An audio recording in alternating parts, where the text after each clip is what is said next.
Structures have already been burned in this fire, and your life is more important than a building. That's Reno's own mayor, posting directly to residents late Saturday night, as a wildfire that didn't exist 24 hours earlier reached the edge of a university campus and forced 14,000 homes to evacuate. Here's the number I want you watching by the end of this video. And it's not the acreage. It's a percentage, and it's 0, because that single number tells you everything about how much danger this fire represents, regardless of how large it's already grown. Let's start with exactly what's burning right now, because this fire's growth over the past 24 hours has been genuinely explosive. The Hawk Fire ignited Saturday in the Verde area, near Peavine Mountain, northwest of downtown Reno, Nevada. By early Sunday morning, it had grown to more than 2,500 acres. As of the most recent update, containment sits at 0%. Roughly 400 personnel are currently assigned to the incident, drawing resources from local, state, and federal agencies. Here's exactly who's being asked to leave right now. Nearly 14,000 homes have been placed under evacuation orders. The most urgent Go Now zone has expanded to reach the edge of the University of Nevada, Reno campus itself. The Somerset neighborhood and areas north of the city have also been ordered to leave. Here's the honest, immediate update on structures. Officials have confirmed that some structures have already been lost. Reno Mayor Hillary Sheave made the human stakes here as direct as possible, telling residents plainly that their life matters more than any building, urging anyone told to evacuate to do so immediately. Let's talk about the state response, because this escalated fast. Nevada Governor Joe Lombardo declared a state of emergency for Washoe County, mobilizing the Nevada National Guard. 2 helicopter crews, 1 Chinook and 1 Black Hawk, are supporting aerial firefighting. 60 additional troops have been deployed to help law enforcement safeguard evacuated neighborhoods. Governor's words: "This is an active and rapidly evolving situation, and I urge everyone to remain vigilant." Drop a comment and tell me if you're anywhere in the Reno area right now, because I read these. If you watched our coverage of the bug fire weeks ago, I want to know how this one feels different so far. It's worth naming where this fire started, since Peavine Mountain sits in rugged, brush-covered terrain next to residential neighborhoods. This specific geography, wildland fuel next to dense development, is what makes fires in this corridor so dangerous so quickly. A fire igniting in truly remote wilderness might burn for days before threatening any structures at all. A fire igniting at Peavine Mountain can reach residential streets within hours, which is exactly what happened here. It's worth understanding just how active this fire season has already been across Washoe County specifically, since the Hawk Fire arrives on top of an already stressed firefighting response. The bug fire, which we covered extensively, grew to tens of thousands of acres in this same region just weeks earlier, requiring its own statewide emergency declaration and National Guard deployment. 2 major wind-driven wildfires requiring gubernatorial emergency declarations within the same county in the span of a single summer represents a genuinely unusual concentration of fire activity, even for a region that experiences this evening wind pattern every year. It's worth understanding exactly how quickly a fire's threat level can shift for residents watching from a distance. Since 24 hours ago, most people in Reno had no reason to think about Peavine Mountain at all. That's genuinely the pattern these wind-driven fires follow in this specific terrain. Calm one evening, an active emergency threatening a university campus the next morning, with almost no gradual buildup in between for residents to adjust to. It's worth mentioning the time-lapse footage that's already circulated widely. CNN specifically described video showing the blaze rapidly advancing on a downward slope directly toward illuminated Reno neighborhoods late Saturday night. That kind of visual documentation, flames visibly moving toward populated areas in real time, is precisely what convinced many residents to evacuate immediately. Rather than waiting to personally confirm the danger themselves before leaving, it's worth naming the exact fire weather conditions forecasters had already flagged. ABC News noted the fire weather threat had lowered for much of the west, but remained near elevated for parts of the northwest into the northern Rockies, with highs across Reno, Salt Lake City, and Boise, all expected in the 90s heading into the new work week. That regional fire weather context matters because it means the same dry, warm pattern capable of sustaining the Hawk Fire's spread isn't unique to this one incident. It's the broader atmospheric backdrop the entire region has been operating under. It's worth understanding just how large 2,500 acres actually is. That's roughly 16 square miles, an area larger than the entire city of Manhattan, burning through terrain sitting directly against Reno's residential neighborhoods. In less than 24 hours from a fire that started as a single ignition point on Peavine Mountain. It's worth remembering that this exact region has now generated 2 of this channel's most significant wildfire stories within a single summer. And both times, the same fundamental pattern played out. A fire igniting in the wildland terrain, catching wind assistance, and reaching populated neighborhoods. That repetition itself is worth sitting with as we move deeper into this specific story. It's worth understanding exactly what makes Peavine Mountain itself such a recurring point of concern for Reno's fire officials specifically. This isn't the first fire this terrain has produced. Its combination of steep, brush-covered slopes rising above development has made it a monitored risk zone, precisely the kind of known vulnerability that makes a fire igniting there feel less like a surprise and more like a recognized risk finally materializing. It's worth closing this section with the exact human scale of what 14,000 evacuated homes actually represents. That figure translates to somewhere between 30,000 and 35,000 people displaced from their homes within a single 24-hour window. That means somewhere between 1 in 8 and 1 in 9 Reno area residents has been directly forced from their home by this single fire. If you're actually sitting in Reno right now, watching smoke fill the sky outside your own window, drop a comment and tell me exactly what neighborhood you're in. And if you're not in Nevada at all, but you've got a parent, a sibling, or a close friend somewhere in that evacuation zone, say so too. I want to know how many people watching this actually have someone they're personally worried about in this exact fire's path right now. If tracking real wildfire behavior and the actual science behind why fires in this exact region grow so fast interests you, subscribing costs nothing. And it means you'll be here for the update once we know which way this one goes. Let's talk about what actually drove this fire from ignition to over 10,000 acres in roughly 24 hours, because the mechanism is one we've covered before. Chief Richard Edwards described the Hawk Fire. The Hawk Fire is a very dynamic incident for us as it's being driven by the winds. The wind-driven fires move very rapidly into our residential areas, creating a lot of challenges for our firefighters to save homes and protect lives. Here's exactly why wind matters this much specifically in this corner of Nevada. This region sits where mountains meet desert basins, producing strong evening winds as pressure differences between cool mountains and hot desert equalize. Combined with low humidity and dry vegetation, that wind pattern is precisely why officials describe this fire's growth as fast-moving from the very first hours. Let's talk about why officials specifically evacuated a hospital, because it reveals how seriously the fire's proximity to critical infrastructure was treated. Northwest Specialty Hospital in Reno moved patients out entirely, describing the decision as made out of an abundance of caution. The hospital confirmed every patient was safely transported to other facilities where their care could continue without interruption. Separately, Northern Nevada Health Systems temporarily closed the emergency room at its North Valley's location north of Reno due to the same evacuations. Here's something worth understanding about why officials use the specific phrase, cause undetermined, so carefully. CNN's own reporting confirmed the Hawk Fire's cause remains undetermined as of the most recent update. That's different from a confirmed lightning strike, where the cause gets verified within hours through Weather Service lightning detection data. Right now, investigators genuinely don't know what started this fire, and officials have been careful not to speculate publicly while that investigation continues. Let's talk about how the National Guard's aircraft actually function in a firefighting role. Since a Chinook and Black Hawk aren't typically designed for this, both helicopters can be fitted with water buckets, allowing them to draw from nearby reservoirs and make repeated, targeted drops directly onto active edges. That capability is valuable in terrain like Peavine Mountain, where steep, rocky slopes are inaccessible for ground crews to approach directly, making aerial water drops one of the only ways to slow the fire's advance in those specific sections until crews can establish a safer perimeter. Let's talk about the specific weather conditions officials cited as driving this fire's explosive growth. Since CBS News specifically reported the fire was fueled by strong, gusty winds, low humidity, and dry vegetation, according to Truckee Meadows Fire and Rescue. That's precisely the combination the National Weather Service's own red flag warning criteria for this region are designed to flag in advance, sustained wind speeds and humidity levels dropping into a specific range. Layered on top of already dry fuel, conditions capable of causing a fire to rapidly grow in size and intensity before first responders can get ahead. Let's talk about mutual aid specifically, since 400 personnel responding within roughly 24 hours of ignition requires drawing resources from well beyond Washoe County's department.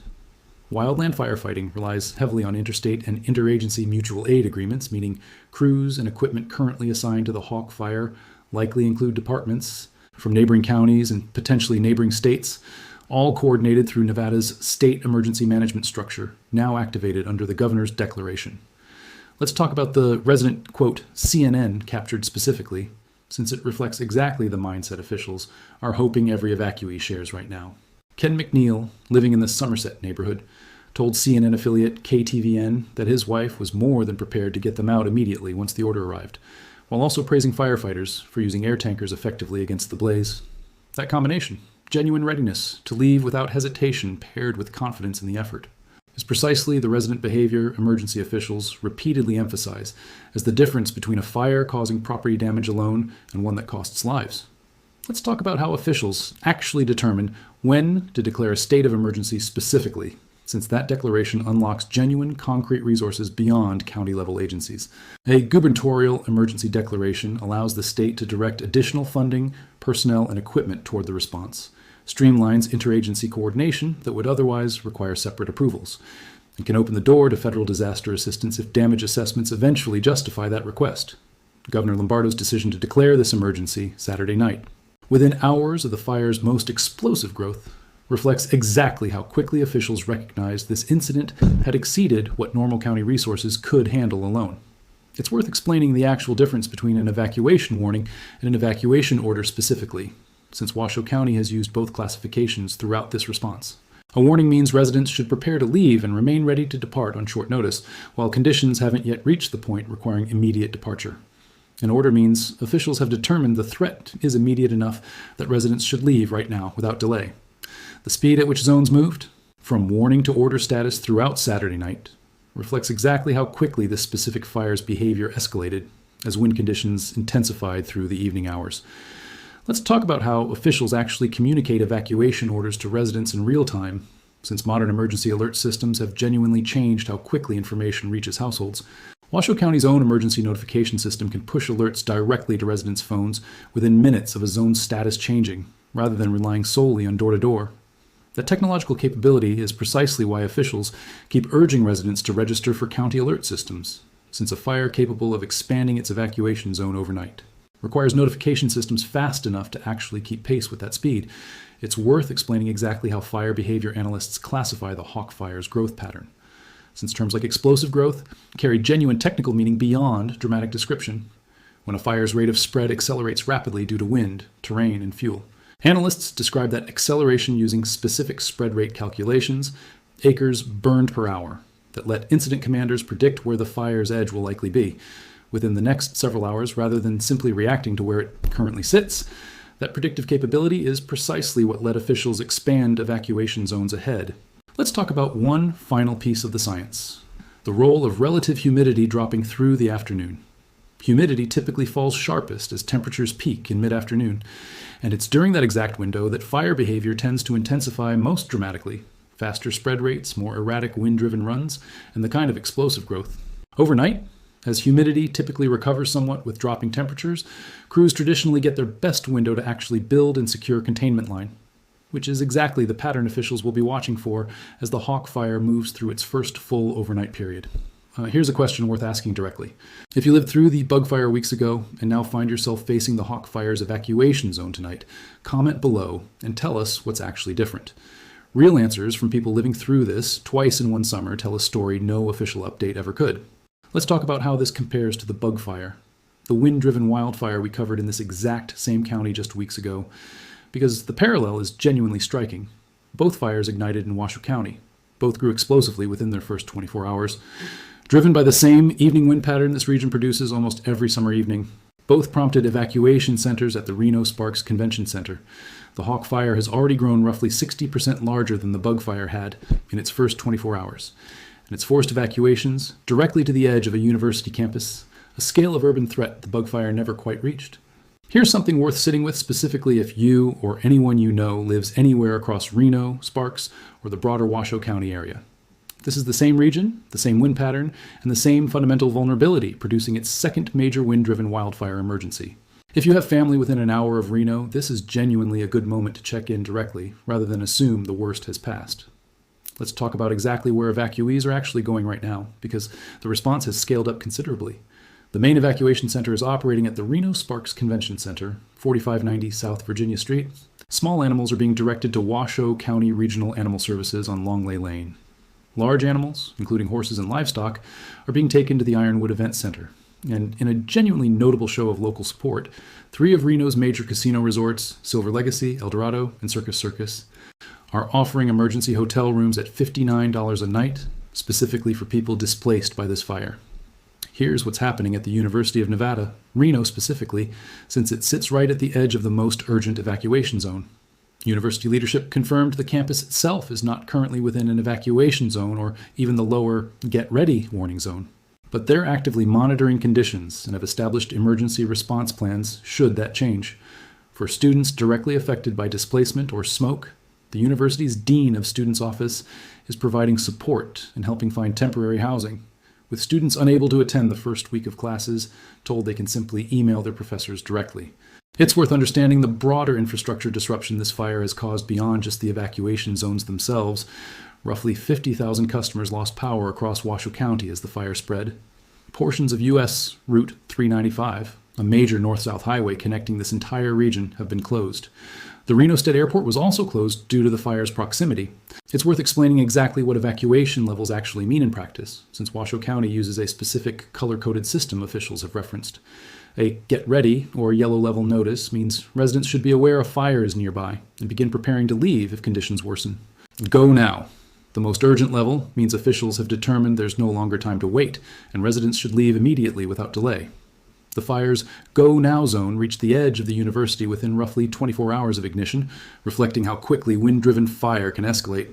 It's worth mentioning the cross-border coordination this fire has required specifically, since the Hawk Fire's smoke and warnings haven't stayed confined to Nevada. Evacuation warnings have also been issued in Sierra County, California, on the western side of the state line.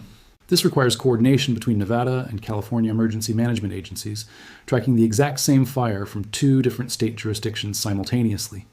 That kind of interstate coordination adds genuine complexity, since resource requests and public communication all have to stay synchronized across 2 separate governments. It's worth naming exactly which neighborhoods sit closest to the fire's current edge, since Somerset represents one of Reno's larger planned residential communities. This neighborhood being placed under evacuation orders is why this fire's scale of displacement, nearly 14,000 homes, sits so much higher than many others. It burns through established areas rather than a scattered handful of rural properties, leading to a much larger human impact. Understanding what air quality looks like right now across the broader Reno-Sparks area is vital, since smoke rarely stays confined to evacuation zones. Residents outside any evacuation order should still expect degraded air quality, especially anyone with asthma or respiratory sensitivities. Wind patterns capable of driving fire, spread this aggressively, can just as easily push smoke across the entire Truckee Meadows Valley. It's worth mentioning the broader statewide fire picture Nevada has faced this entire summer, since the Hawk Fire and Bug Fire aren't the only incidents. Multiple large fires have burned simultaneously, drawing on the same limited pool of state and federal firefighting resources. That statewide strain is why interstate mutual aid and National Guard deployment become genuinely necessary rather than optional. Nevada's own dedicated capacity simply wasn't designed to handle multiple major, simultaneous incidents of this scale without outside reinforcement. It's worth mentioning the specific numbering system Washoe County uses for evacuation zones, since that precision lets residents check their exact status. Each zone carries a specific alphanumeric designation, letting officials communicate precisely which streets and neighborhoods fall under which evacuation level. Residents can check their own exact address against the live map, rather than guessing based on general area names that might be inaccurate. It's worth mentioning the genuine economic disruption this fire has already caused beyond the immediate evacuation and property concerns. Reno's economy leans heavily on tourism and the university, meaning a fire threatening both creates ripple effects extending well beyond the zones. Businesses along the corridor, hotels dealing with cancellations, and the university itself all represent genuine economic costs stacking up. It's worth mentioning what genuine solidarity from neighboring communities actually looks like during an event like this one. Reno's own experience with the bug fire weeks earlier likely shaped how quickly surrounding areas mobilized support this time around. Local businesses moved quickly to offer discounted emergency housing, and volunteer networks redirected their existing infrastructure toward this new emergency. This story is genuinely still developing as this video comes together, with containment still at 0%. The fire's overnight behavior is the single biggest unknown determining whether tomorrow brings good news or another significant escalation. I want to be honest about something here, because it would be easy to let a story with numbers moving this fast spiral into something scarier than confirmed information supports. As of the most recent reporting, officials have confirmed some structures lost, but a full damage assessment hasn't yet been completed while the fire remains active. That's different from having a final count. And I'd rather tell you that honestly than guess at a number officials themselves don't have yet. So here's the honest, complete picture of what's actually happening across Washoe County right now. A wind-driven wildfire that didn't exist Friday has grown past 2,500 acres, remains at 0% containment, forced nearly 14,000 homes to evacuate, and pushed its most urgent zone to the edge of a university campus. A governor has declared a state of emergency. The National Guard has been mobilized, and the fire's cause remains genuinely unknown. If there is one sentence to take away from this video, let it be this: the difference between this fire staying contained to open land or reaching thousands more homes will likely come down to the same evening wind pattern that drove it from ignition to over 10,000 acres in a single day. And right now, at 0% containment, that wind still holds the advantage. Now here's what I actually want to know from you. Based on everything in this video, the 0% containment, the fire's proximity to the university, and the same wind pattern that drove the bug fire weeks earlier, do you think the Hawk fire gets contained within the next 72 hours, or does this one end up surpassing the bug fire entirely? Drop your prediction in the comments. If you're anywhere in Washoe County or Sierra County, California right now, please don't rely on this video for your evacuation status. Check the live evacuation map directly and follow instructions from local law enforcement over anything you see online, including here. And if you're in Reno right now, drop a comment and tell us what you're actually seeing. Reports from people tell us more than any official statement can, and I read every single one. If this update helped you understand what's happening, hit that like button. We'll keep tracking this closely as containment numbers update. Subscribe so you don't miss that update. We'll see you in the next one. It's worth explaining what genuine preparedness actually looks like for anyone living across this exact corridor. And since the guidance repeated during the bug fire applies just as directly here, creating defensible space around a home, keeping a go bag ready, and knowing your specific evacuation zone before an order ever arrives remain the same practical steps that matter most. Residents who already prepared during the bug fire weeks ago are genuinely better positioned right now than they would be facing this threat fresh. There's a broader point worth sitting with as we close this out, because it connects everything in this video into a single honest takeaway. A county that just spent weeks fighting and recovering from one major fire is now facing a second one, larger and more urban in its threat. It's the same underlying vulnerability, dry vegetation, wind-driven fire behavior, and a wildland-urban interface with limited buffer zones. It's worth explaining what actually happens once containment percentage does begin climbing, since reaching 0 to any positive number represents progress. Containment lines get built through a combination of bulldozed fuel breaks, hand-cut trails through terrain too steep for heavy equipment, and natural barriers like roads or rivers that crews reinforce and hold. Each percentage point represents a stretch of that line confirmed. One last detail. Reno's casino resorts opening emergency rooms, animal services taking in pets, and university staff helping students find housing.